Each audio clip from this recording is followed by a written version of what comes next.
Well, this evening we're going to have a little adventure in symbolism. In an effort to try to clarify a point that many books could be written about. I intimated in the first of this series of discussions that alchemy was, at least to a degree, a breaking forth of the spirit of mysticism which had been locked in the hearts and minds of pre-Renaissance men. The breakdown of the tremendous domination of the aristocracy and the clergy resulted in the beginning of a motion towards intellectual liberty. And in the transition period, we had about 2 centuries in which mystical movements developed and expanded in an astonishing manner. We know that these movements came directly from a movement within man himself. And in this we come to a very important and interesting problem. How does the human being think? Does he think in words, in pictures, or in pure ideas? I think we learn from the study of persons changing languages that a great many human beings think in words. And we know, for example, that in the study of language, you must labor along a difficult and unfamiliar path until you begin to think in the language which you are studying. And then suddenly the words become meaningful and available. I know persons who have lived in this country for many years and speak the English language well, but in a hurry they will count in their native language. Therefore, there is a certain association between thought and word. It is probable that the intellectualist thinks in the terms of words, because he uses them constantly. They are the familiar instrument of self-expression for him. It is also quite possible that the artist, the purely aesthetic individual, may think in form, or in color, or even in tone, as in the case of a musician. Thus, the origin of thought patterns may differ with different persons. And the basic chemistry of thought patterns probably differs also in the male and female. Thus, we are confronted with an intricate issue of the basic form of ideas within ourselves. Studies in anthropology and ethnology lead us to the recognition of the universality of certain essential emblems and figures. I had a letter yesterday which, strange enough to report, I answered today. That does not very often happen. Relating to a tomb recently discovered at Palenque in Mexico, in Chiapas. Palenque is one of the oldest centers of the Maya culture. In this tomb was the physical remain, mostly dust, of some ancient dignitary of the empire. And in the disintegrating and ruinous state of the mortal remains of this person, it was noted that in one hand of the deceased had been placed a small sphere of jadeite, and in the other hand a small cube of jadeite. There were also many other ornaments of precious and semi-precious materials. The letter asked why those 2 jadeite ornaments should have been associated with the dead. Well, there are several possibilities. The cube of the sphere was early associated with architecture, and similar remains were found within certain of the pyramids in Egypt. They were used for the simple process of leveling a foundation. When the builder was not sure whether his levels were clear and right, he would stand a cube on a flat place on his wall, place the sphere on top of it. If it rolled off, then he had not a level foundation. Now this peculiar relationship caused these little instruments to be associated with the craft of building. We have the remnants of them today in the Masonic compass square. The compass makes a circle, and the square measures a cube. So we're back again to the concept of the sphere and the cube. One representing the sphere, life, spirit, consciousness. The cube, matter, body, earth. But that these should be placed in the hands of this deceased aristocrat of the old Maya Empire may have meant one of several things. Perhaps he was a priestly architect, buried with the insignia of his profession, because architecture was an important craft in art among these people. Perhaps he was a priest-philosopher architect, one who had received the proper recognition as a master builder of men, or a custodian of truths. Perhaps it was an ancient symbol that the body returns to the earth from which it came, the cube, and the spirit returns to down gate, the sphere. Certainly, however, these symbols were there. They are in China, they are in India, they are in Egypt, they are in Greece, they are among our own American Indians. Why these symbols? We have two reasonable possibilities in explanation. One, the migration of the symbol itself. Namely, that at some remote period, certain basic cultures that have now perished were much more broadly disseminated around the earth than we realize. And as we follow certain migrations, such as the bow and arrow migration, or the swastika migration, we find these symbols traveling with the motions of people through the primitive world, passing from one culture group to another. The second possible explanation lies in the internal development of man himself, by which, consciously or unconsciously, he creates symbols which have an essential identity, which have an essential consistency. And when he thinks about certain things, he always thinks of the same symbols, regardless of where he is or to what culture he may belong. Therefore, symbolism may rise to the unfolding human culture. And the symbols, the same or essentially similar, may appear at many different places because unfolding human beings reach certain cultural levels. And when they reach these levels, they instinctively release these symbols through themselves.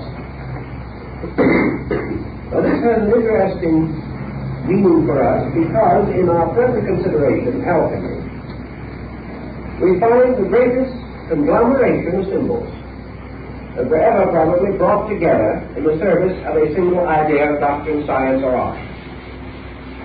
Yet these symbols are not essentially original with alchemy.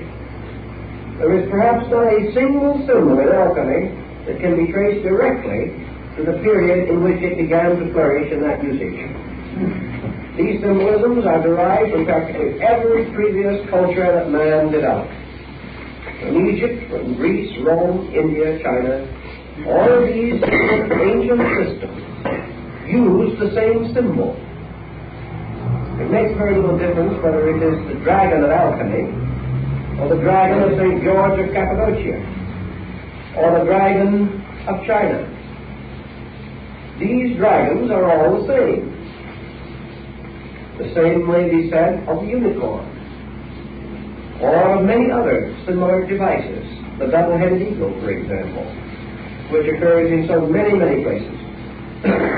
The symbolism of fire and of water, of earth and of the elements does not belong to alchemy, but alchemy made use of it. So we are in more or less peculiar situation. We are trying to explain why certain symbols became associated with a cult or a sect of persons engaged in a particular art or science. Certainly there is nothing in the subject of chemistry itself which suggests such a phantasmagoria of devices. And modern chemistry, with great efficiency, depends almost entirely upon comparatively elementary mathematical symbols. Yet in this day it was different. In the 16th and 17th centuries, we have some of the most magnificent manuscripts ever illuminated by the human hand. Not of the quality of the great works of art which preceded them, but of a fantastic imagery which gives them a dynamic significance and importance, causes them to be one of the most valuable and prized group of manuscript materials. Why? Let us assume for a moment what we must assume at this time, that alchemy was, as its name implies, a divine kind of chemistry. Man had hit upon a truth which he had long held with veneration, but had never explored. And that truth was that each art and science is dependent upon a great pattern of universal laws for its validity.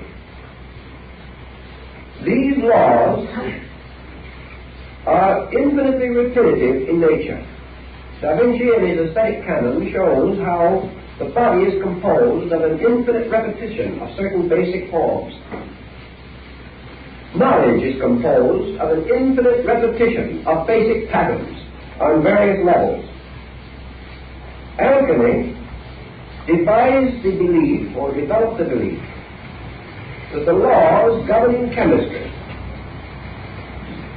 were identical with the laws governing every other phenomena in nature.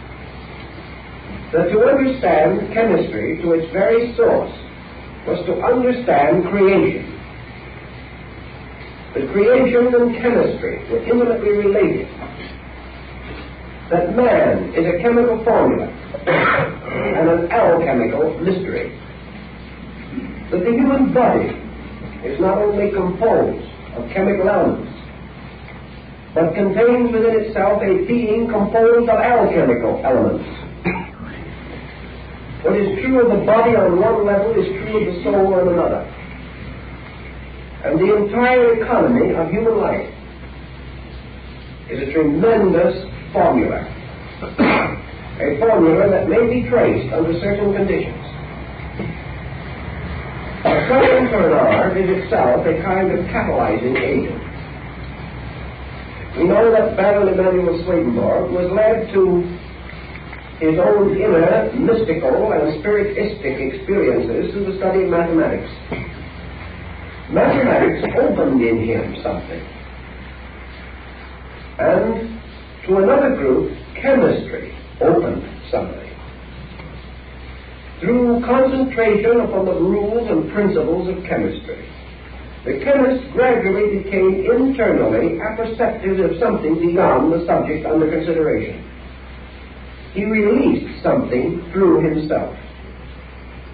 And that which he released came to his objective consciousness in the form of symbols, as is still the case so frequently in the releases of various subjective pressures in dreams. As Jung has pointed out, all alchemical symbols are found in dream symbolism also. And they are found in the dreams of persons who haven't the slightest concept of what alchemy is, and perhaps had never in their lives seen an alchemical symbol. Yet of themselves, their dreams took these very same forms. And we are led, therefore, to the implication that certain forms are archetypal, that they rest in the collective unconscious of our race, that they are part of something, as we may say, that is larger than we are. And we find these symbols occurring in three ways. We find them coming through in dreams. We find them coming through in esoteric arts and sciences, which include humanism. And we find them coming through in folklore, tradition, and legend. always the same symbols. Legendary is a kind of symbolism, emerging from man himself, who traces his own origin beyond the objective into a subjective. And in this tracing, goes back into a layer of symbolism within his own nature. Now we have in the Arabian Nights Entertainment a kind of romantic picture story which could well look like a leaf from an alchemical manuscript. We have the legends of the age of chivalry, of the Greeks, of the Egyptians, of the Hindus, and the Chinese. The appearance of mysterious, fantastic creatures and beings. We also immediately fall upon one of the most common of all these symbols, and that is the hero. The mysterious being possessed of supernatural power, but not a god. Where would folklore be without the hero? Where would the story of the Aladdin's lamp be without Aladdin and the lamp? Where would the wanderings of Sindbad the sailor lead to without their mysterious complications? Or Homer's story of the wanderings of Odysseus? Always these hero legends involve transcendental powers, demons, saints, gods, godlings, and a hero with magic instruments, a shield of strength, a sword that sings, a horn of invisibility. All these things are part of fairy story, legendary, and lore. They are all diffused and diversified throughout the entire structure of human society. Now we may say, why did the alchemist hit upon this peculiar fantasy of symbolism? There is no doubt that the answer lies in the nature of his own mind and the times in which he lived. Quite removed, for instance, from the immediate speculations of alchemy, was that very studious, very dour old gentleman, Father Athanasius Kirchhoff of the Society of Jesus. He was a typical example of a 17th century scholar. He was within the body of the church, but he was wedded first to knowledge. This strange scholar was one of those who recognized or felt what it meant to break through the strange pattern which was broken by the Renaissance and the Reformation. Kirchhoff immediately searched in every department and every bracket of culture for knowledge. The Museum of Kirchhoff in Rome was for centuries a place where you could see everything from Egyptian gods to stuffed crocodiles. All knowledge was his province, a tremendous hunger. A hunger that reached out to try to find meaning in everything. At the time that alchemy arose, this hunger was strong in European thinking. Noble princes had their cabinets, as they called them. They had choice little museums in which they had gathered the antiquities and relics of ages. Men prized everything that was new or different, or which had previously been inaccessible to them. They speculated on Egyptian glyphs. They tried to restore the medical system of Hippocrates. They collected and assembled Gnostic gems. They had many Indian, Chinese, Japanese idols, not as objects of worship, but as mysteries and curiosities. This opening of the door sent man's mind scurrying in every direction in search of knowledge. And he was overwhelmed by the tremendous inflow of tradition that poured in upon him the moment he was able to receive it. As soon as he could read and write, a vast pageantry of ideas moved in upon him. And alchemical symbolism leveled off almost completely as being based upon the tradition available to 17th century man if he possessed the faculties and means of attaining it. Scholarship became a fetish. Learning became something that even the most superficial dilettante devoted his life to. There was a tremendous upsurge in the desire to know. And what was available to the man who saw? The ruin of the past. Broken monuments, desecrated altars, broken images, strange figures, part human, part animal, found in the ruins of Egypt. Many incredible devices, the real meanings of which he did not know. He could not read the glyphs of Egypt. The Rosetta Stone had not been discovered. But the less he knew about these things, the more tremendous their influence was, because he then bestowed meaning upon them. And in bestowing this meaning, he was constantly drawing it out of himself. Each of these unknown objects of his contemplation called upon him, demanded something from him, and also gradually revived tradition, myth, and legend in him. So here was a tremendous amount of raw material available to create thinking patterns in human minds. Now, another angle we shouldn't overlook is the relationship between internal patterns and external stimuli. Relations which we may term associational. We have today in psychology association word tests. A word is spoken, and the person taking the test is supposed to instantly reply with the word that first comes to his mind. Association. Now let us assume for a moment that the human being, moving from within himself, is impelled by the pressure of idea. Now, an idea is a pretty difficult thing to get a good look at. It doesn't have many boundaries, it doesn't have much of a shape. It is more elusive than an amoeba when it comes to trying to find a definition for it.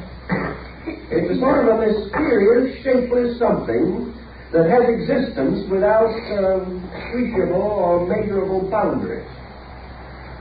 There would be nothing less useful to man than a free idea in space.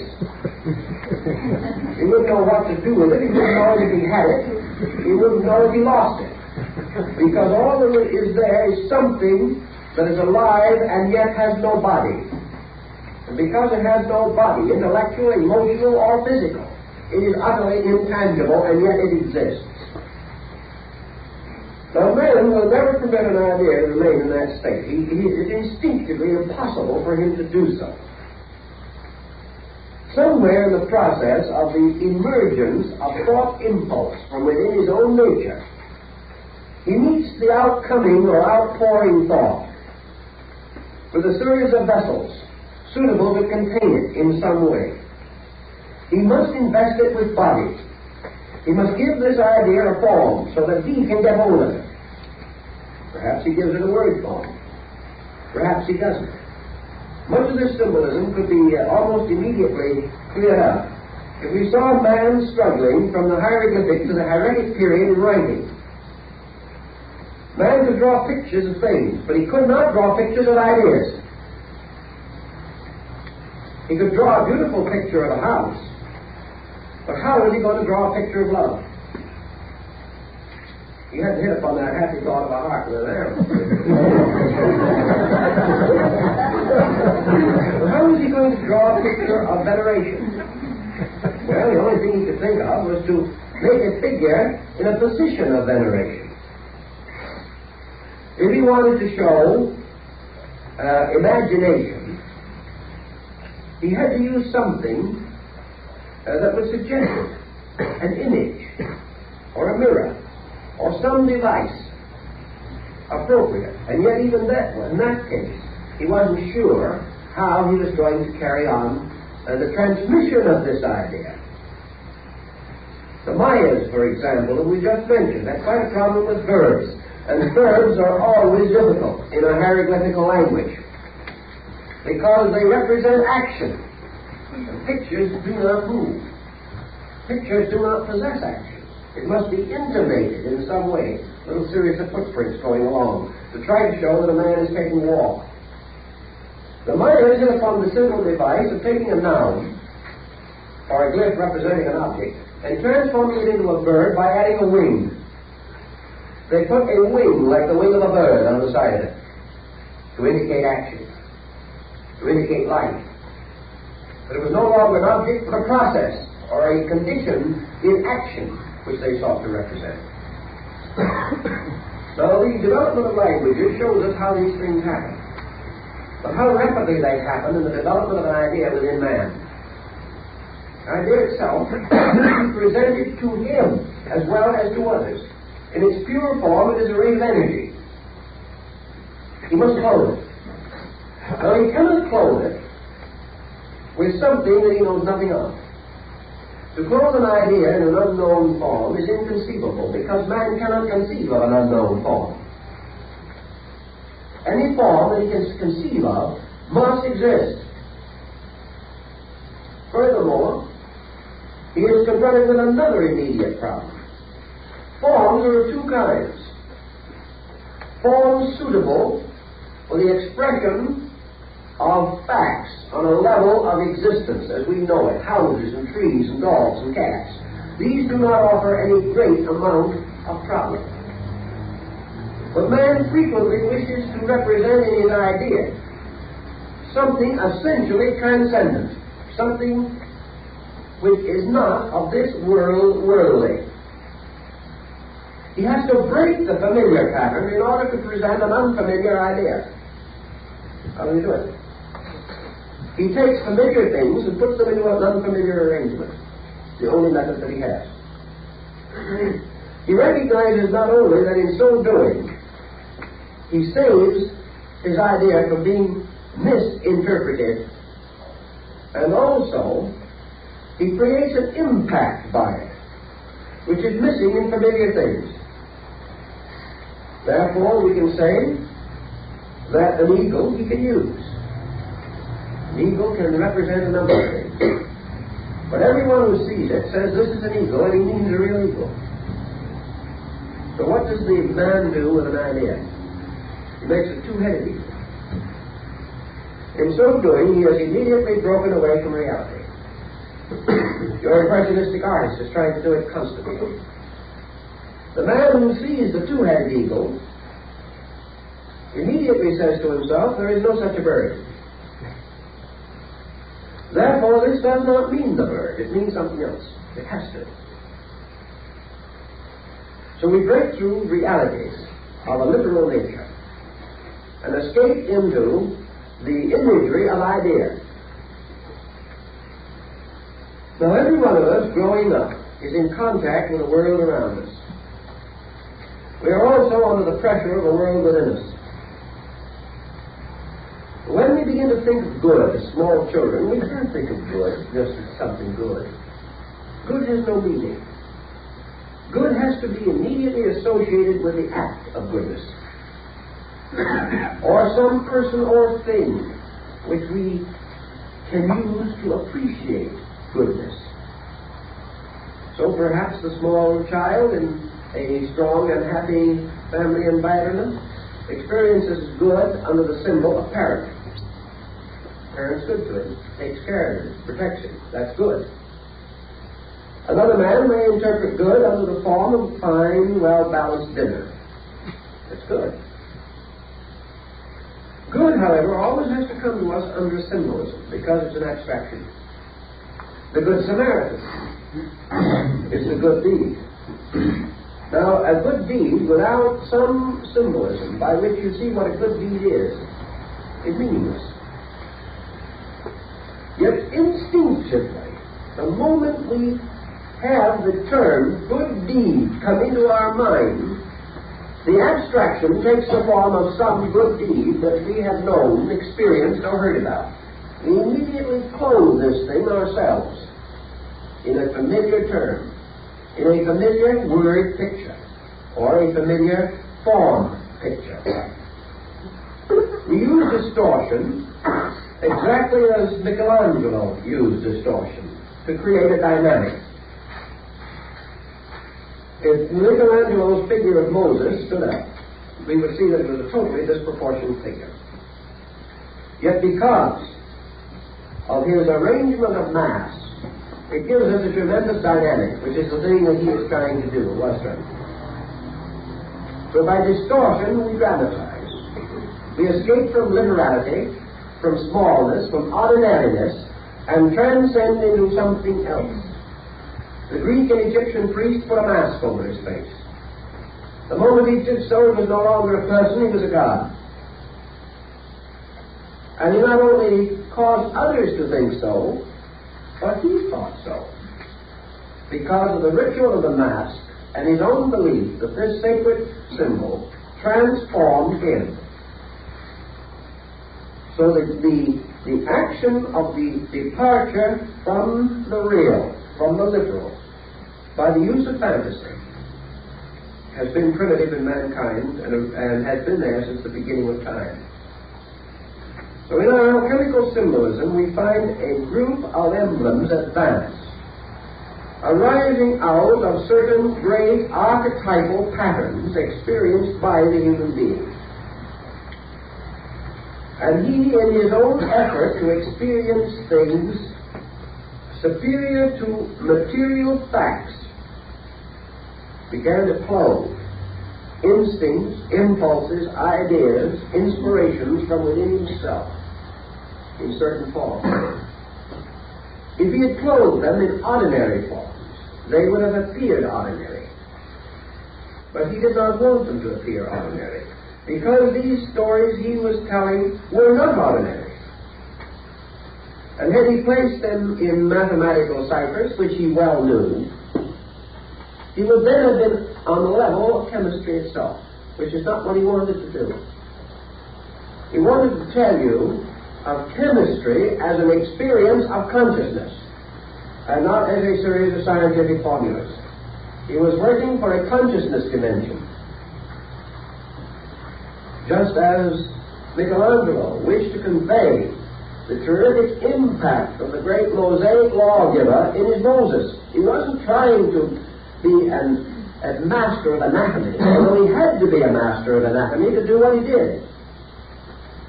He wanted to create something that was unworldly and had a dynamic strength beyond that of man. Therefore, he fashioned it in a way that instinctively related into the experience of the person seeing it this unreality, that is, the lack or absence of complete physical integration, something beyond physical things. So in his day, he did not have a great deal to work with. The alchemists, like Michelangelo, had the human body. Like certain of the great religious mystics, he had the scriptures. He used them. Like certain great artists, he had the entire art pageantry of a dozen nations. He made use of all of these things. But primarily his purpose was to tell us from the beginning that he was transforming formulas into living patterns, clothing them in symbolism which broke reality, broke objective reality in the sense of the everyday, the mediocre, the commonplace, the familiar. Familiar symbols for familiar ideas. But for an idea that cannot become familiar, which is strange to us, an unfamiliar symbol, or one that breaks the common patterns of things. The Egyptians were masters of it, and a large part of alchemical symbolism is based upon the hieroglyphics of Apollos Neos, one of the last of the old Egyptian hieroglyphic compilers, records of these old glyphs and symbols. Your emblem writers of the Middle Ages, your emblemists, did the same thing. Your emblemists took morality and changed it into symbols, just as your alchemists took science and did it. So the psychology of this thing is this release of the unfamiliar, which must clothe itself in a form which breaks conservative, recognized patterns, because these patterns would drown the idea. And from this reason, they call upon the great magical symbolism of antiquity which in itself gave a tremendous sense of unreality. The Minotaur of Crete, the human being with the head of a bull. There is an impact there. We know it cannot mean a physical, factual thing. It breaks the familiar. So does the dragon of Andromeda. It breaks the pattern. We are away from worldliness. We are in a different kind of a universe of fantasy, a universe of fairy tale and folklore, an inner universe, a universe of subjective things, where the consciousness forms and fashions ideas. In the same way we release them through dreams. Those dreams must not be factual completely. They must have an element of fantasy, because they represent internals rather than externals, and we can only symbolize them through them. Alchemy, then, is trying to tell us of the experience of chemistry, of what chemistry means to an individual who receives a total impression of it as an experience of consciousness. He experiences it as a dynamic, not as merely a science or an art. He experiences it as a transformation or a transmutation of his own existence. Here is your mystical dimension coming in, which is probably the most important dimension in the alchemical symbolism. Now, this is a sort of an elaborate preamble, but it is more or less necessary to set our pattern. Now, let's see what some of these symbols were. Some are familiar, some unfamiliar. But even the familiar ones mingle into an unfamiliar pattern. And unfamiliar ones become so well known to us that they seem like old friends before we get through. This symbolism derives itself from a basic authority. The authority of instinct, the authority of childhood, the authority of the primitive and direct impulses of man's own patterning procedure. So we might not be surprised to find in alchemy two symbols almost immediately appearing. One is the king and the other the queen. Now the king, of course, is an experience that every human being has had. The king is the boss on any level, in any way you want to look at it. The king is leadership, rulership. The king is law. The king is order. The king is power. And there isn't the most mild and apparently unambitious member of the proletariat who does not secretly in himself know that he is the king. Every man is a little king. He's modest about it sometimes, by choice, more often by necessity, but he's still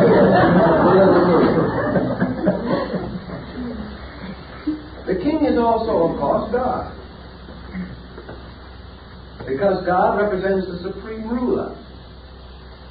We'll never forget that little book of Clarence Day, God and Father. Much in common. But the king is also, in a mysterious way, our instinctive recognition of a power that reposes within the universe, within ourselves. The king is life. Rules everything. The king is power, life, truth, life. The king is the universe in which we live. We are his subjects. The king is spirit, the master of the great court of the universe. The king is nearly always beyond and above and superior. The king is heaven in China. Therefore, the king represents a great positive polarity. The king is not only something we fear, something we must obey whether we will or not. It is something, furthermore, that secretly we admire. When we are happy, we wish the king would leave us alone, but when we get in trouble, we rush to him for help. We do not like to have him boss us, but we are constantly hoping he will save us. The king is will, the sovereignty of an active agent in the universe. Now the opposite polarity to this is the queen. And the queen has always been associated with the broad concept of creation itself. Father God and Mother Nature. The queen represents, to a very large measure, the entire environmental life of the individual. The king is self. The queen is everything else. The queen is the universe which man, self, desires to possess. Therefore, every move we make reminds us of Goethe's immortal lines, "The eternal feminine lures us on." The eternal feminine is the unknown. And to conquer and capture and to possess the unknown is the great ambition of man. And science fiction, as we have it today, with all kinds of fantastic stories about other dimensions and rays and energies and weird creatures from other worlds, they're all the story of the king searching for the queen, seeking to possess the unknown. Most peoples have referred to their own lands, their continents, their homes, as their mother. The Mother Earth, Mother India, Mother China, the Motherland. Occasionally, some nations refer to it as the Fatherland. And here again, we come into some intricate symbolism. And most countries that have a fatherland have a psychology that is quite different from those that have a motherland. You mustn't forget that these things work together in a very important symbolism. So in the great alchemical empire, we have the king and queen ruling over the entire picture. Now the king comes back to us again from one of the most mysterious and enigmatical pursuits of mankind, and that is the game of chess. Because in the game of chess, we are not only playing the game of war, but we are playing the game of life. Now in the game of life, the queen can be taken, but not the king. In other words, the king is never captured in a game of chess. He is placed in a condition or a position in which he cannot move without jeopardy, and that constitutes checkmate and is the end of the game. But you can't take him. You destroy him by preventing him from moving.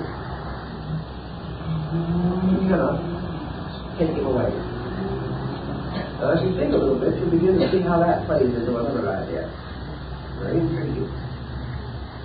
You cannot capture spirit, but you destroy its power when you prevent its motion. You cannot destroy truth, but you prevent its power when you no longer permit it to have circulation, or to be disseminated, or to be spread or interpreted.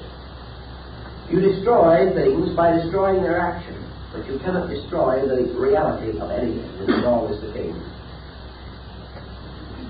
So we have, as in China, Father Heaven and Mother Earth. And you have man created between these by the action one upon the other, forming the great Chinese triad, heaven, earth, and man. Now what is man? In the alchemical tradition, man is Mercury.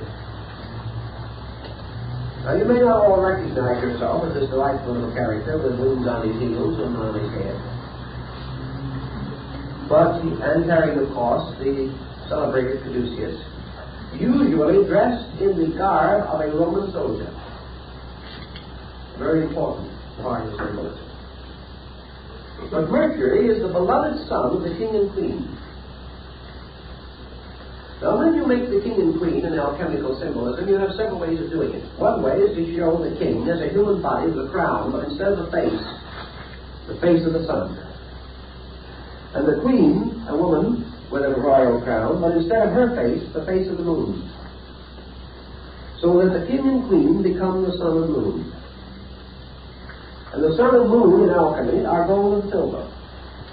But not the gold and silver that we see, says Thomas Valentine and Valentinus, but an invisible gold and silver. The two precious rulers of the metals, the king and queen of the world of the metals. Therefore, we have another mysterious point, namely that Mercury is the son of gold and silver. He is the child, not only as the deity, but as the element. Now, what is Mercury? Mercury is quicksilver, and was so called. Mercury is Hermes, from the root of Herm, fire.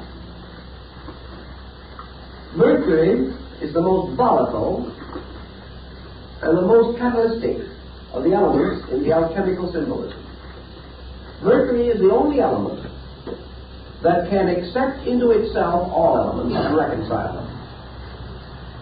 So man becomes the power, the only element or the only matter which can bring about within himself the fusing of the metals, or to act as the common denominator of metals. And yet it is not Mercury as we see it, but a volatile spirit of Mercury that must be used in this mystery. So we have a mysterious combination of king, queen, and sun. That is S-O-N, composed of sun, S-U-N, moon, and Mercury.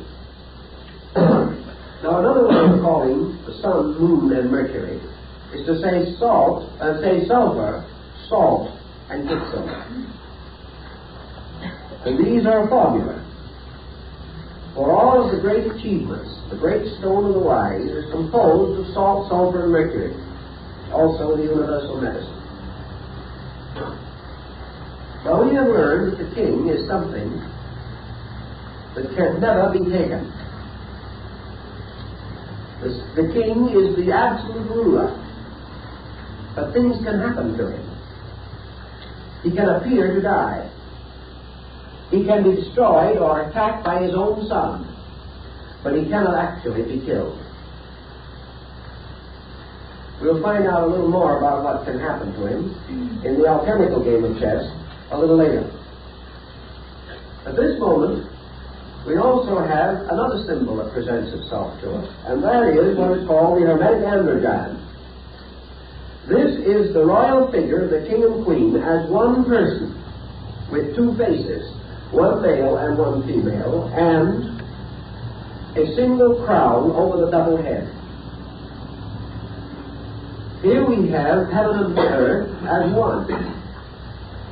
When so represented, the symbol of Mercury is usually in the middle of the body of this combined androgenic creature.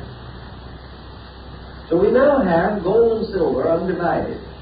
We have God and nature undivided. We have the sun and moon united in the Hermetic marriage of the planets. We now have the God Ishvara concept of India, the Father-Mother God, undivided. This actually represents the supreme representation of the king and queen, inasmuch as it represents the mystery of the great energy itself upon which all alchemical mutation depends. This mystery is called Azoth. And Azoth is the tremendous power residing in metals by which the transmutation can take place, or by which they can be changed, or by which their lives may be augmented. Seeing the king and queen now, then, as one being, heaven and earth, representing this as the solitary and inevitable unity of God itself, we have almost a symbol of the tetractys, or the basic triad of life: the king, the queen, and the child, the 47th proposition of Euclid, with a slightly different presentation. The next thing we have to realize is that the king, by what we know, represents spirit, and the queen represents matter, and Mercury represents soul. Spirit, body, soul. When spirit, body, and soul are brought together into a compound, that compound is called form. Matter is essentially shapeless.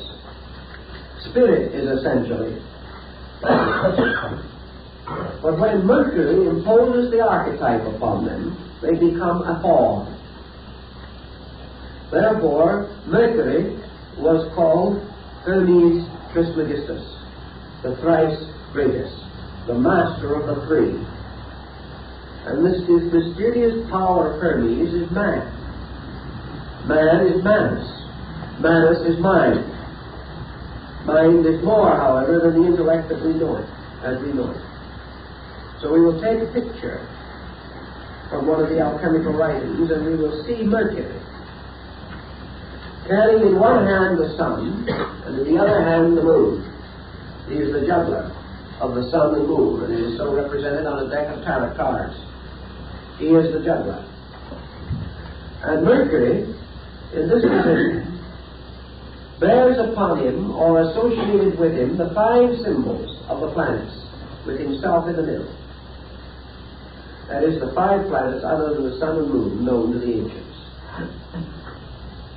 Sometimes Mercury is represented seated in a cave with 6 other figures around him, with planets symbols for heads. Mercury, as we go further into the symbolism, obviously represents one thing in man, and that is what we call the soul. The soul, which is the juggler of the sun and moon, and which is the ground of reconciliation between spirit and matter, which is the power to arbitrate the conflict of consciousness and form or body. Consciousness in body would die. Body in consciousness could not exist. But soul is the bridge. Soul is the mortar or the catalyst, the agent which is the moderator between extremes. All conscious energy moving into form moves through soul and is transformed. All bodily energy moving inward toward consciousness passes through soul and is again transformed. Soul is the modifier, the agent, by which all things are adapted to either their internal or external objectives. So we come again on a psychological level to the problem of the introvert and the extrovert. The extrovert represents consciousness moving through soul into body and into its manifestation outwardly. The introvert is energy moving inward from the objective parts of the consciousness through the soul to the subjective parts. But the soul has to occupy the middle distance because it represents the interpreter of all things. It represents the power which transforms all energies into useful, understandable, or acceptable forms. Therefore, the soul becomes a magician who carries a wand, the wand that is sometimes twisted with the serpent, the symbol of the Magus. The soul is therefore also the messenger of the gods, the Greek concept of Hermes, or the Roman Mercury. The messenger is the one who carries the will of the gods to the world. And therefore, in the alchemical symbolism, it was useful, necessary, or proper to represent him by the caduceus, which represented the cerebrospinal and autonomic nervous systems, which are the carriers or messengers of nerve energy. So consciousness controlling its body has Mercury, its sun, to represent it. The body, man's outer life, learning, studying, gaining wisdom and knowledge, seeking to enrich internals, must send this externally accumulated material into consciousness through the messenger, Mercury. And the messenger in this case is identical with the little squirrel that used to fly up and down or run up and down the Yggdrasil tree in the Odinic mysteries, carrying the scandals of men to the gods and the scandals of the gods to men. It is the messenger power, the communicator.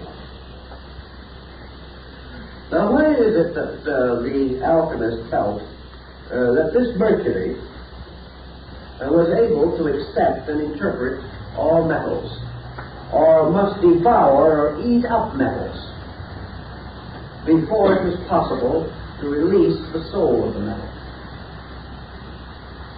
The answer to the situation was very definite.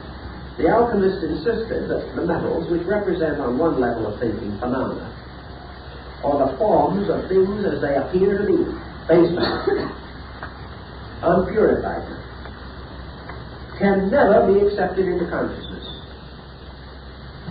They can never be used to build consciousness. Because before any of these objective things can be useful or necessary and vital to an internal subjective, they must be transformed. The base forms of these metals must die by being absorbed into mercury. And after they have been absorbed and have been reduced to a completely impersonal state, only then does the soul use them to augment its own power. So in one alchemical symbolism we find Hermes or Mercury devouring the metals, eating them, just as John in Revelation ate the little book of knowledge. So the soul, devouring the metals experience, transforms them into soul power. And the soul power is, of course, the regenerated, reborn metals. Thus we can say what happens to us in life, what we call experience, is not important. It is our acceptance and understanding of that experience that is important. And though that experience passes through a transformation within our own soul life, it contributes nothing to our improvement. There are people that have things happen to them every day and never learn anything. It isn't what happens. It's the power of the soul to transform all external things that makes possible the adaptation of knowledge through internal enlightenment, through the redemption of the metals, through the regeneration of the metals. Now the soul principle, as represented by Mercury, is not only the individual soul, but the world soul. So if we wish to take the old Trinitarian concept, the sun is God, salt is the Holy Ghost, and Mercury is the Christ power, the universal soul. And Mercury as Christ, the catalyst, says, none go unto the Father save by me. In other words, everything that ascends from a material to a spiritual state must pass through soul culture or soul power. And it is in this soul power, which is represented by one of the alchemical retorts, that by the heat of purification, the base elements are withdrawn or caused to pass off or are incinerated, leaving only the spiritual agent or essence. Man, therefore, does not grow by what happens to him, but by what he does about what happens to him. And this calls upon the power of his own consciousness. You could see easily how what we call realization corresponds with Mercury. Because in realization, the individual is capable of accepting everything into the experience of consciousness and transforming it into truth. Realization is the discovery of the universal in everything, and that is in itself a complete act of catalyzing. So the soul of man, consisting of two parts, the rational part and the instinctual part, is Mercury. And in this mercurial agent, the great wonders of alchemy are performed. And in the symbol of Mercury, you have the cross, the circle, and the crescent brought together in the planetary symbol and in the chemical symbol of Mercury. John Dee, the great English mystic and statesman, wrote a complete book called The Hieroglyphical Monad, which is devoted entirely to the study of the symbol of Mercury. Because Mercury and its alchemical meaning practically is the key to the entire story of modern psychology. Now we have therefore spirit, will, the great power of the king. We have the infinite unknown, the tremendous negative power of the queen. Because without the queen, this power never releases itself, never manifests itself. And we have equilibrium established between these two, which is Mercury. Therefore, Mercury becomes equilibrium, balance. In the alchemical symbols, we frequently find Mercury holding a pair of scales. It is the equilibrium of forces. For by bringing spirit and matter into equilibrium, the positive accomplishment of the soul is assured. Now in this same symbolism, therefore, Mercury becomes the first and greatest of the adepts, because Mercury is Hermes Trismegistus, the thrice great Hermes, the symbol of the absolute embodiment of all wisdom, in whose name the Hermetic arts were brought into existence. Hermes as the thaumaturgic adept is consequently the appropriate and proper symbol of the adept soul in man. Now the adept soul is the soul which is born again of the union of the king and queen. But this union of the king and queen is by art or nature, and not by the primary generation. For when the adept has accomplished the Hermetic marriage, or the reunion of the king and queen within himself, through the instrumentality of Hermes, he is then the adept king. Now this is as much as saying that he has restored the Holy Empire. He has restored, as a philosopher king in Greece, the balance and equilibrium of his own existence. He is able, therefore, to bind or to hold or to unite within his own nature, in a condition of suspension, the two great opposites of existence, spirit and matter. Now in doing these very interesting things, the adept symbol itself appears. Now the adept is usually represented also as two-headed, often by the two-headed eagle, which is his proper emblem. The two-headed eagle in this case being, of course, a gradual derivation from the original Egyptian phoenix, which was the true eagle. The adept, as the two-headed eagle, has therefore the same symbolism as the androgyne king and queen, the Ishvara, the male-female principle in suspension, the two-headed king-queen, representing the divine power of the Atman itself, is reflected into the adept, who has accomplished the same equilibrium again by will and yoga, or by effort within his own nature. Now the adept in the Hermetic symbols, of course, is the hero self, to whom all the adventures occur, and whose labor it is forever and eternally to restore the mystery. Thus we have your alchemical symbolism reaching out into practically every different group of fables that we know. St. George and the dragon. St. George is the adept. The dragon that he is overcoming is the dragon of chaos, the dragon of disorientation, disorganization, confusion, ignorance.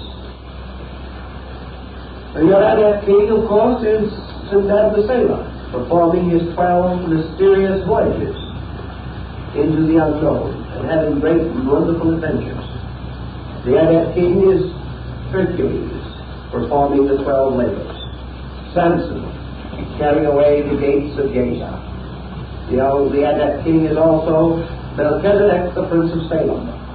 Wherever the great and wonderful wise one appears as the man symbol, he is the Adept King. The Adept King is always the glorified Hermes. He rules with the scepter of the king and queen of the sun and moon. He is the third of the great lights, with the sun and moon and man are the great lights of the mysteries. Now, with this basic symbolism, we can see how the alchemist could proceed with certain mystical speculations. What other symbols immediately present themselves to our attention? We have to have the symbol of chaos. We have to have the symbol of the thing that must be overcome. And therefore we extend our thinking on the subject of base metals, which represent to a degree the chaos. Therefore it is not impossible for us to recognize the meaning of seeing a great stormy sea, in the midst of which is an ark, like the Ark of Noah, and on the deck of the ark an alchemical bottle. In other words, the alchemy floating on the sea of chaos. The Ark of Noah, which contains within itself all the germs of life for the replenishment of the earth, is an alchemical symbol, if you want to see it that way. Then we have also, in another case, the bottle in the ark, with a dove flying out of it, carrying a little bit of green in its beak. The dove is an alchemical symbol in this case. We have accepted it as a symbol of promise, as a symbol of the restoration of faith and of peace and of the return of life to the world. But the dove is an alchemical emblem. Wherever it appears, it is a soul symbol. Now, in another kind of alchemy, we can have monsters, griffins of all kinds. But your base substance, your purity, your corrupt material from which all of these things are derived, must always represent crude matter, or its equivalent, crude, undeveloped consciousness within a living thing, this consciousness existing in a state of total ignorance. Now, if you will go back to the legends of the Trojan War, you will find the references to the ancient city of Ilium, which comes from the word elos, meaning slime or mud, from which all things are supposed to have come forth in the beginning of life. Even science is inclined to take a little of that attitude in the generation of living things. But they came out of primordial ooze, mud, or the slime of a prehistoric world. Therefore, in alchemy, we have a monster, a strange lizard-like thing, not the salamander of fire, but a strange creature that lives in ooze and mud and corruption. A kind of a behemoth, a leviathan, that must be attacked by Murdoch and slain with the sword of light and will. Here we have also Fafnir in the Nordic mythology, sleeping and guarding the cave of the Nibelungen treasure. And his only remark is, "Let me sleep." The dragon of chaos. Then, as you watch this dragon of chaos, you see Lincoln, or Merodach, or Tammuz, or whichever one of the deities you wish to think, Adonis, all of them, coming down with the sword, armed with light, bearing the shield of power, and slaying the dragon of chaos. Now, let's think just for a moment now of what this might possibly mean. Probably most of us have never taken a very careful examination of our own psychological interiors. We do not realize that in majority of instances, each one of us has within us a substratum of negative psychic material, which is this elos, or slime. this slime or corruption within our own psychic life, which is forever breeding and sustaining and nourishing this dark monster, this monster of negation, which is the root of the negative impulses of all man's psychic activity. And so the individual, bringing the sword of light and striking into the dark mystery of his own subjective, slay the negative monster that lurks there, is Mercury performing one of his great alchemical labors, of which there are many. Though if the elos, or the slime, the corruption of things, is represented in this way, there is another very interesting symbolism that has to come into this particular purpose. And that is the symbol of death. In alchemy, the symbol of death is found in the bottles. We see the metals calcinated. We see things which, unless they die, cannot be born again. So that as the seed cannot live unless first it dies, so in alchemy, all liberation is death. And everything is released by death. The alchemical formula on this is rather important, so we'll pause for a moment to try to estimate it a little bit. All things in a living state are locked. The consciousness within a form is locked by that form completely. It can never break through that form without first reducing the form. Alchemy does not assume that it is possible for a structure containing a compound of ignorance and wisdom, that is, pure and base matter, can be taken at any particular point and immediately advance to a superior state. Everything that seeks to grow by alchemy must first die, because while it is in a state of generation, its parts are inseparable and cannot be divided. During life, consciousness and body cannot be divided.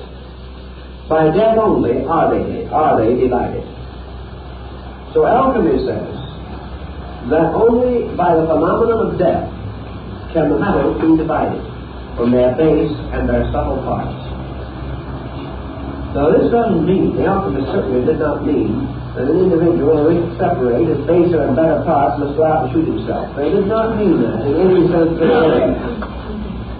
What they meant was that all growth comes from the dying of something. Or you could have a new idea and only one has to die. You cannot accept an idea if you are satisfied with the one you have. If you want to grow, you've got to give up something. If you want to proceed, the past must die. If you want to be more than you are, something that is less must perish along the way. You cannot start upon this great search bound and locked within the structure of your own opinion. Your opinions have to die before there's any room in you for truth. Everything has to be reduced to its essentials. And the essential of everything is seed and ashes. Seed and ashes, says the alchemist. The seed that cannot die, which is the king, and the ashes which must die. So everything must be reduced by putrefaction, by the disintegration of its parts to essential material. For, says the alchemist, all of the metals in their essential nature will combine to form the stone or the medicine. But once the metals have bodies, they can never combine. So material gold, material silver, material copper will never combine. The only way you can combine them is through the agent of mercury, which destroys their bodies and releases their principles. Or, as the alchemist would like to put it more correctly, if you take these spirits out of bodies, the spirits will unite, but the bodies cannot. So the same of man. The essential life principles of all creatures are compatible. but their personalities and their vehicles of manifestation are not compatible. Thus, all things in their purity can be united, and all things in their impurity cannot be united. As the alchemist also says, at the beginning of things, all was one. At the end of things, all will be one. In the middle distance between beginning and end, there will be many. And while the state of many exists, this manyness can never be brought together. The only way in which many can become one again is to have the vehicles or bodies destroyed. The principles have always been one. But as long as these principles are locked within symbolic forms, these forms will never unite. They may come near together, but they can never perform the alchemy of fusing or becoming identical, or to lose themselves in a new substance. And here is again one of the great secrets of alchemy. The seven metals, or the seven substances, representing the testimonies of the seven senses and the seven powers of the soul. When they unite in the soul, they produce something entirely separate and different from themselves. And H2O does not represent H2 or O separately, but produces a new thing, differing in appearance and essential nature from its own parts. So in alchemy, when the seven metals are brought together, they do not produce a lump of seven metals. They produce a new being, completely different. And when the compound is correctly measured and estimated, the result is an entirely new being, separate and distinct, in which there is no longer any trace of the parts which made it. If you bring the material substances together by artificial means and form a statue with them, you can always divide them again, under heat or under something, under some means. In fact, mercury will usually divide them again. But in alchemy, when the seven essences have been brought together, there is an entirely new existence created. And that new existence is different from anything that preceded it. And this thing that is created by the alchemy of the union of metals is actually the human soul. And the human soul was called the homunculus, or the crystal child, that is born out of the alchemical retort, the great glass womb of chemistry, where it is the purpose of alchemy to create a living thing. And this living thing, or the homunculus, is a generation of art and nature. And the alchemist who performs this mystery plays God, for he creates. Now, he will tell you himself that alchemy is nothing more nor less than man's keen observation of natural process. The man watching, as Paracelsus watched, the miners at work, in the mines of the Fugas, watching the processes, studying the way in which coal and diamonds come into existence. Or in China, the mystery of amber, locking within itself the tiny insect of the prehistoric world. Man studying nature discovers the mystery of soul. Now, in this mystery, which is called in alchemy the homunculus, we have the same mystery that is called in Chinese metaphysics the transcendent being. And the homunculus is the new creature that is formed out of the seven souls or seven natures of man. Just as surely as he generates his kind by male and female, by the union of the king and queen, as a psychic and spiritual power within his own nature, so he generates himself, or generates a being out of himself, which is called the homunculus, and has its parallel in the story of Melchizedek, who was his own father and his own mother, if you remember, the Prince of Peace. Now, this being that is its own father and its own mother is adequately and properly represented in alchemy by one of the supreme symbols of the achievement, and that is the phoenix.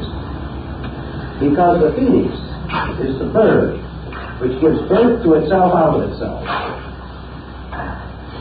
So the phoenix, which lives for 500 years, according to the Egyptian legend, came to the time when it must die.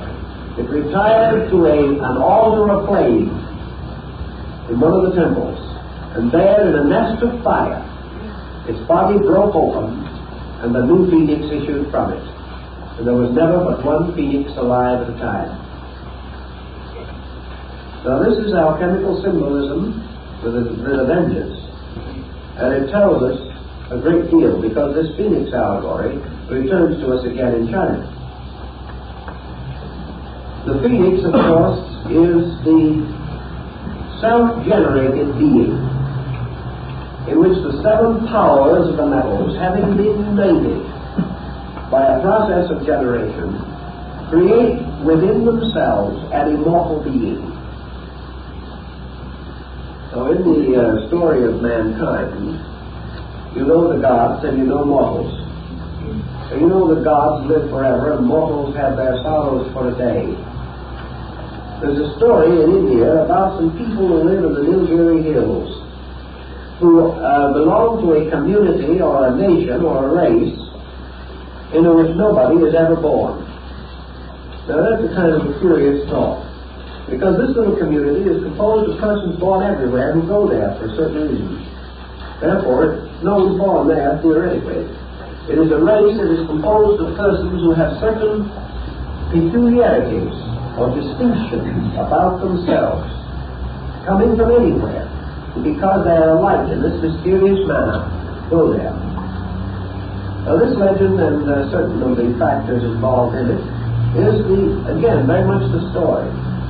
You know, the hero is a very, very interesting being. You know, in the legends and the myths about these beings, we have something that is very strange to us.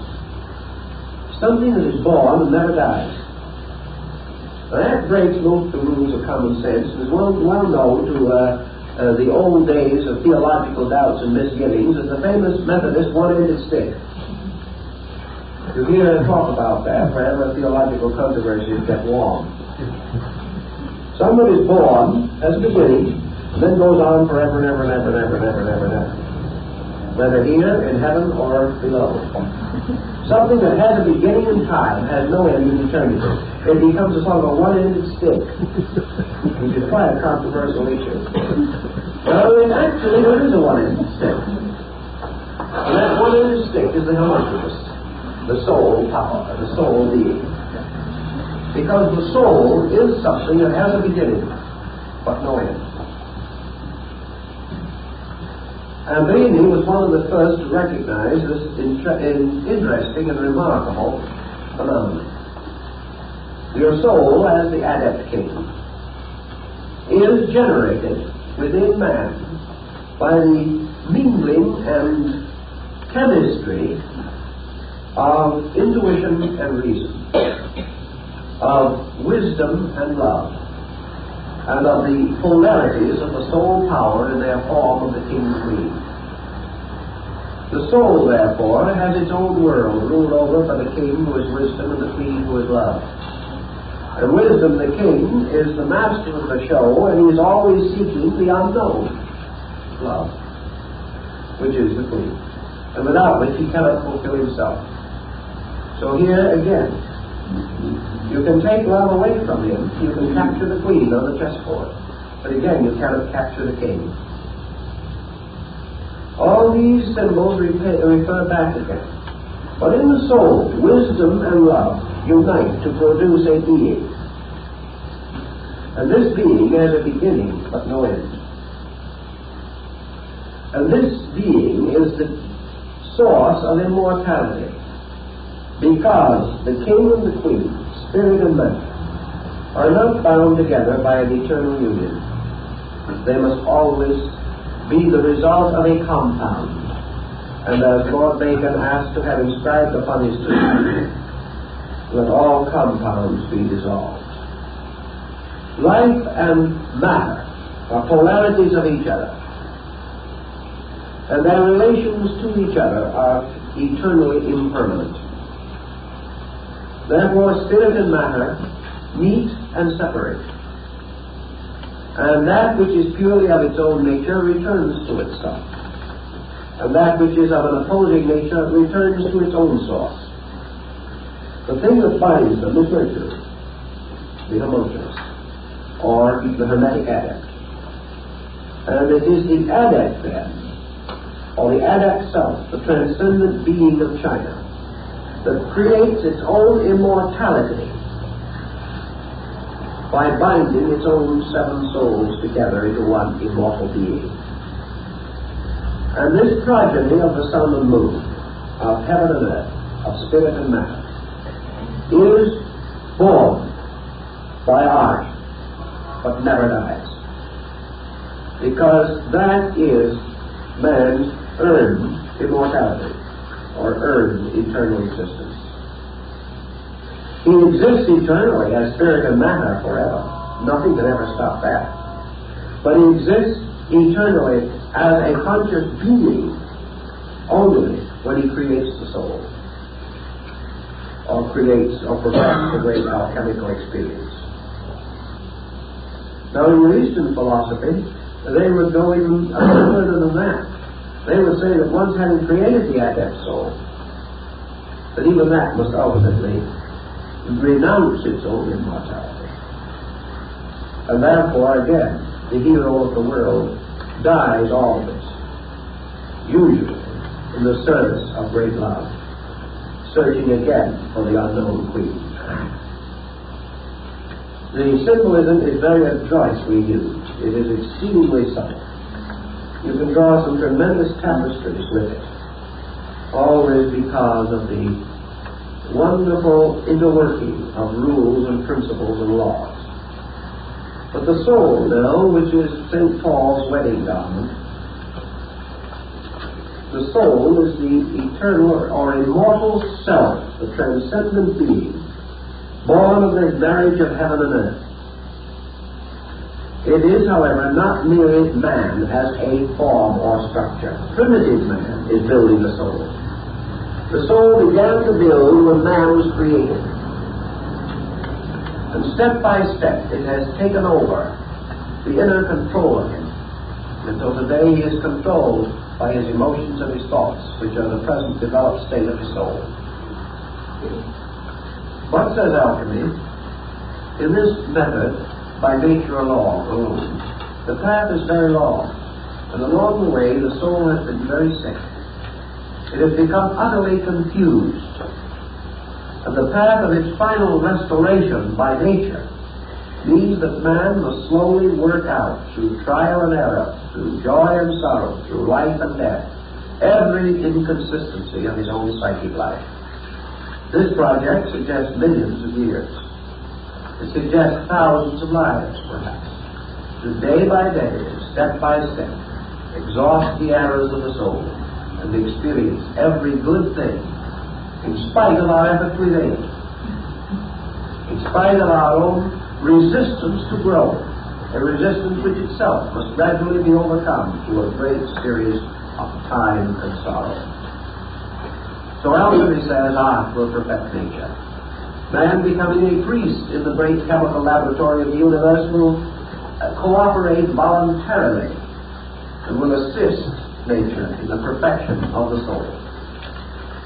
So it says to the individual, very much as Mercury, the Christos, the anointing oil, the symbol of the transmutation, says that if you would be the disciple of truth, be as a little child. Here is Mercury destroying the metals. Here is the sword breaking up the patterns. Here is the death of an old self, the death of an opinionation which we have long called ourselves. The acceptance of the fact that we are ignorant when we think we are wise, which is the death of ego. And that's one of the most magnificent extinctions of all. One of the most difficult to attain.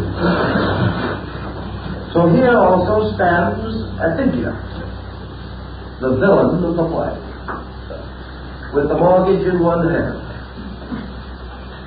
the symbol of the eagle, which in the alchemical art is always present as a kind of adversary, as a kind of power that seeks to destroy the work.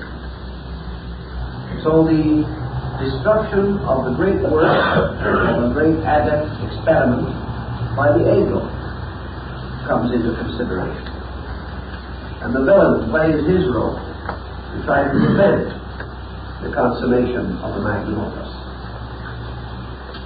But the work of the creation of the seventh soul, or the soul of life, goes on in the alchemical mystery.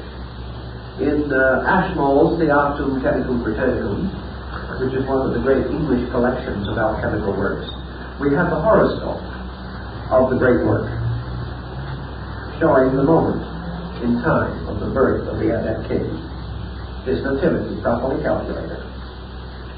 Another book equally interesting has the original, true, and undoubtable horoscope of Adam. It is quite conceivable, not because we have the slightest idea of when Adam was born, and never will, but Adamus is another name for the base metals and the base substances from which the metals are taken. So we find Adam appeared in the alchemical retort. We have Eve appeared in the alchemical retort. Adam is again the king, and Eve is the mystery, the eternal quest of the unknown. So in the alchemical rites also, we find the restoration of the Virgin Sophia from the Gnosis, from the great systems of wisdom. And we have in the chemical marriage of Christian Rosenkreuz, the Virgin Lucifera, the mysterious soul counterpart of Lucifer. These are all alchemically used symbols, but they all tell us of the creation of the soul power, which is the victory of man. In one very interesting symbolism which I have seen in alchemy, there is a series of 64 bottles, which is an interesting number because it corresponds exactly with the development of the Chinese trigrams. In each of these 64 bottles is an episode from the life of Christ, forming a perfect circle. And here, in these episodes from the life of Christ, each incident is marked with the alchemical symbols, so that you will know exactly what is referred to.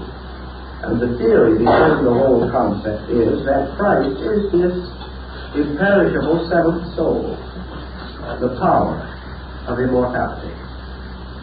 And that individual who follows in the way indicated, who takes up the cross and follows the Master through the 64 augmentations of the material, as it is called, will also achieve the resurrection. And in the last bottle, as a symbol of the consummation of the great work, the creation of the diamond soul, we see the figure of Christ carrying the banner on the staff, rising in the midst of life from the grave, the resurrection. And this resurrection is the rebirth of the phoenix. The entire cycle reminds us of Paul's words, the Christ in you, which is the hope of glory. For to the alchemist, Christ is the symbol of the soul, the mystery of the soul that is born in a manger, surrounded by beasts, the soul that must pass through certain vicissitudes, be crucified and die, and be raised from the dead before it can live again. And exactly what occurs in that allegory is told in the story of the death and resurrection of the seed in the ground. For this is the parable. The seed is the Word of God. And alchemy says, the seeds of the metals are the seeds of immortality. In this way, the soul mystery in alchemy is unfolded at its true purpose. The integration of the soul as a living vehicle within which a new being, the Son of heaven and earth, can have a real and conscious life. This is the adept self, the reborn, the twice or thrice born Hermes. In this same symbolism, we come across a number of other very intriguing things for thought. We have the tree of the metals. We have the Saturn, Cronus, the old one-legged gardener walking on a crutch. And we have him carefully watering the tree upon which grow the seven metals in the form of flowers and fruit. This is the tree of alchemy. This is also represented in another form as a tree with 12 pears bearing a fruit on it. In this case, watered by the same old man, with the opposite leg crippled, and this time the tree bearing on it the 12 signs of the zodiac as fruit. The 12 signs of the zodiac, incidentally, represent the 12 steps or mutations which are repeated in cycles to produce the augmentation of the stone. For the stone at the beginning is very weak, and it must be repeatedly augmented, cycle after cycle, until it increases in strength. This is because man in the practice of truth is at first very weak and infirm. But by continuous repetition, or the continuous recollection of reality, it constantly increases within himself through the contemplative disciplines. It's the same thing exactly. But we have two trees, one with 7 metals and one with 12 signs of the zodiac. And one is the tree of the knowledge of good and evil, which is the tree of the soul. And the other is the tree of life, which bears the 12 manner of fruit, which are for the healings of the nations. And if you will look down at the bottom of the tree of life, you will find lying in the ground beneath it the king and queen buried together, and from their body the tree rising. Because from the union of heaven and earth rises the tree of life. But the tree of the metals, or the soul, the 7 blossoms on that tree, are watered and taken care of by Saturn, the old god of contemplation, the punisher, the destroyer, the principle of karma, the retribution, and discipline. The old one-legged gardener is self-discipline, by which the tree of the soul is supposed to bear its fruit.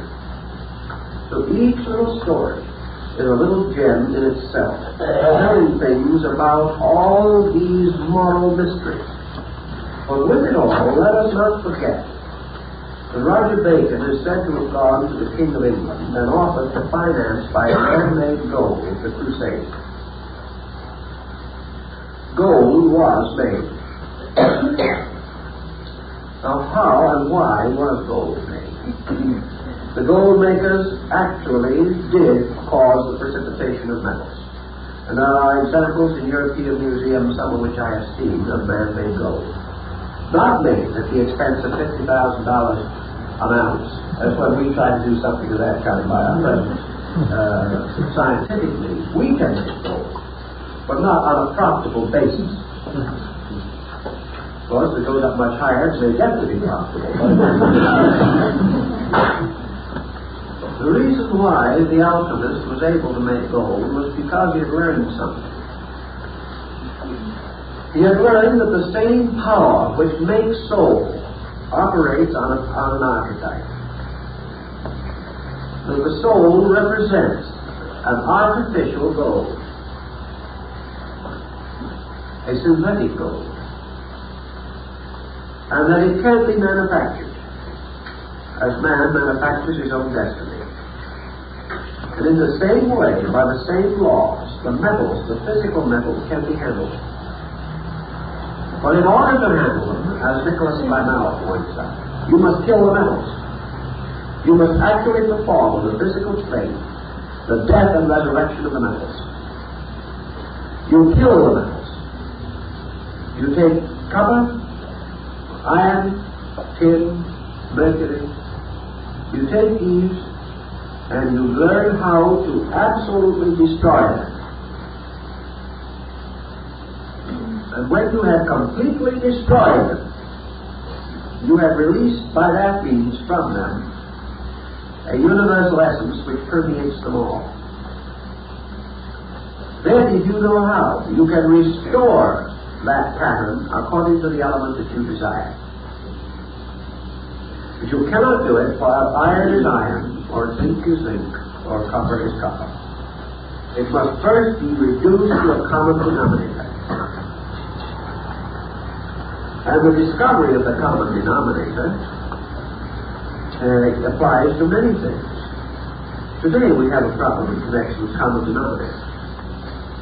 When we have Japanese and Chinese and Hindus and Greeks and Persians and Jews, we are never going to have a brotherhood of man. We can't. But we can only have that brotherhood of man when we destroy the differences and discover the reality. We have got to go back and down through and remove all these layers of separateness and find the unity, and then build upon it. We will have one people. That's the same principle exactly as the alchemical experiment. We cannot take things in their various degrees of development and synthesize them. You've got to reduce them to their basic principle. That's why we practically have to reduce the human being to extremity before you teach him anything. It is only when he says to himself, I am a complete failure, that he begins to have a little hope of succeeding. When he says to himself, I don't know what to do next, then he will begin to think. Because he has reduced himself to his basic element by rejecting and renouncing his own confusion and error.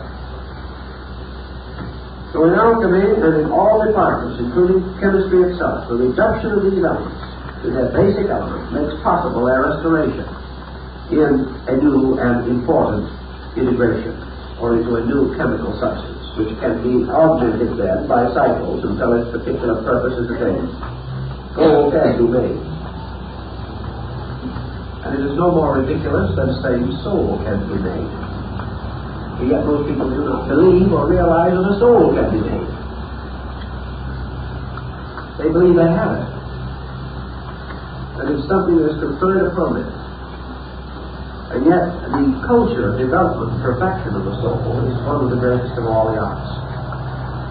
And in alchemy, the soul is tremendously important because it becomes the living body of the being. It becomes the basis of the being born from itself, the old man who dies in darkness and is born in light. So we have an interesting situation arise. The king is said to die. The king being spirit, the divine power. The king dies. And why does the king die? Because he is slain by an evil power, the ogre, which of course is chaos, confusion. The absolute absorption of the king into the universe, or life completely absorbed in phenomena, and thereby no longer recognizable in its own nature. But the king comes to life again through his own son, or in his own son. And you go right back to your legend of Osiris, the Egyptian ritual.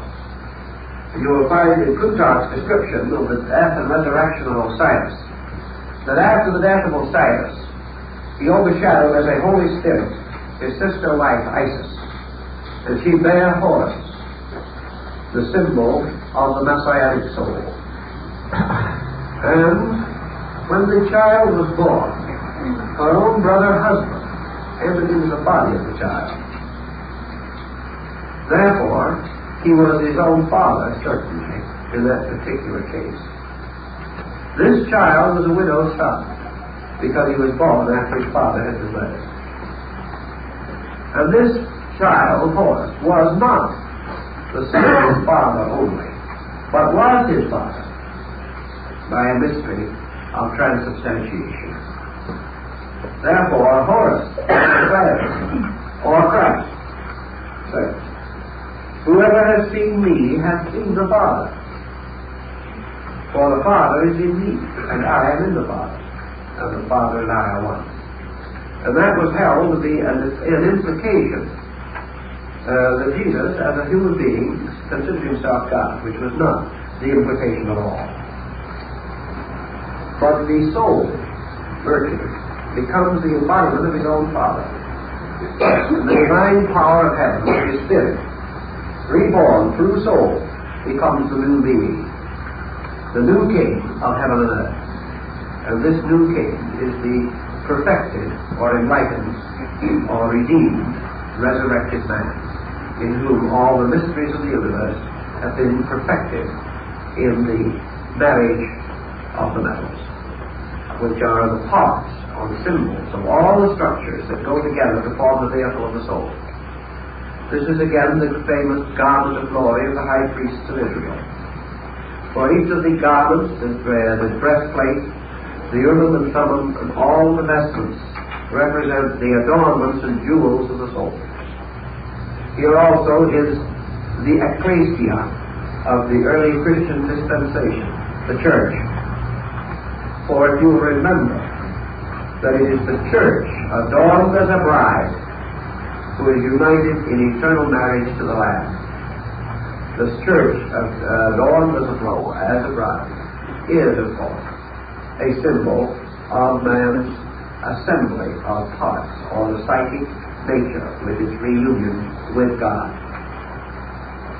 So the symbolism goes on and on. And in alchemy we have a book which is called the Book Seal, the Seven Seals, which is based upon the book of Revelation and unfolds all the mysteries of Revelation under the seals of the seven metals.